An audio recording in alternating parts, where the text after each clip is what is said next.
Welcome friends. হাইকোর্টের রায়ে প্রচুর শিক্ষক শিক্ষিকার চাকরি গেছে, আপনারা সকলেই জানেন। তবে এখন চিন্তার বিষয় হয়েছে যে সামনে আরও 6 দফার লোকসভার ভোট রয়েছে, ফলে তাদের তো ডিউটি ছিল, ভোটের ডিউটি ছিল, ভোটকর্মী হিসাবে তাদের ব্যবহার করা হতো। তাহলে এখন কিভাবে সেইটা মেকআপ দেওয়া যাবে, কাদেরকে ডিউটি দেওয়া হবে, কোথা থেকে তাদেরকে আনা হবে, এই সংক্রান্ত একটি আপডেট রয়েছে। অবশ্যই যারা সরকারি কর্মচারী শিক্ষক আপনারা দেখে রাখুন, মিডিয়ায় উঠে এসেছে। দেখুন কী বলা আছে, হাইকোর্টের রায়ে হঠাৎ ভোটকর্মী সংকট, চিন্তার ভাঁজ কমিশনের কপালে।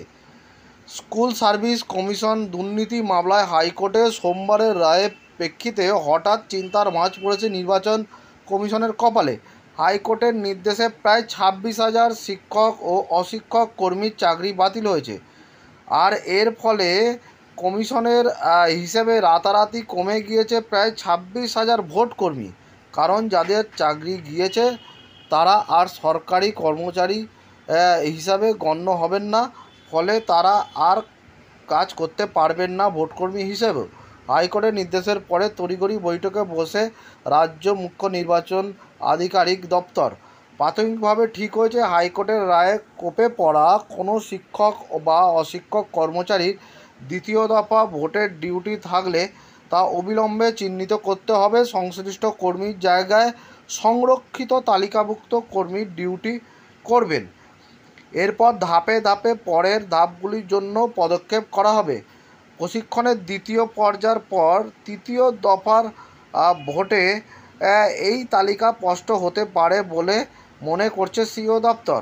মূলত জেলাশাসক বা ডিও রিপোর্ট না পাওয়া পর্যন্ত বিষয়টি কমিশনের কাছে সম্পূর্ণ স্পষ্ট হবে না। তবে ঠিক হয়েছে, কোনো জেলায় এই সংক্রান্ত কোনো সমস্যা দেখা দিলে পাশের জেলা থেকে ভোটকর্মী এনে কাজ চালানো হবে।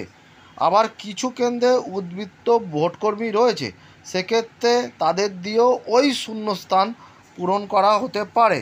সাধারণত একটি কেন্দ্রে মোট 30% ভোটকর্মী রিজার্ভ রাখা হয়। একটি লোকসভা কেন্দ্রের অন্তর্গত সমস্ত বুথের প্রতিটির জন্য 4 জন ভোটকর্মী রাখা হয়, তার 30% রিজার্ভ চিহ্নিত। কোনো সমস্যা হলে কাজে লাগানো হয় তাদের। এক্ষেত্রে সেই পন্থাই অবলম্বন করা হবে। তাহলে দেখলেন যে প্রায় 26,000 শিক্ষক অশিক্ষক কর্মীর চাকরি গেছে, তারা ভোটের কাজে নিযুক্ত ছিলেন বলে বলা হচ্ছে, মনে করা হচ্ছে সকলেই নিযুক্ত ছিলেন। ফলে তাদের ঘাটতি মেটাতে ভরসা কিন্তু সেই 30% রিজার্ভ। কমিশন যেটা বলছে যে 30% রিজার্ভ রাখা হয়, মানে প্রতিটি কেন্দ্রের ভোটকর্মীর সংখ্যার হিসাবে 30% রিজার্ভ রাখা হয়, সেখান থেকেই মূলত ঘাটতি মেটানো হবে। এছাড়া যদি তারও পরে কম পড়ে তাহলে কিন্তু পাশের জেলা থেকে ভোটকর্মী এনে ভোটের কাজে ব্যবহার করা হবে। ধন্যবাদ।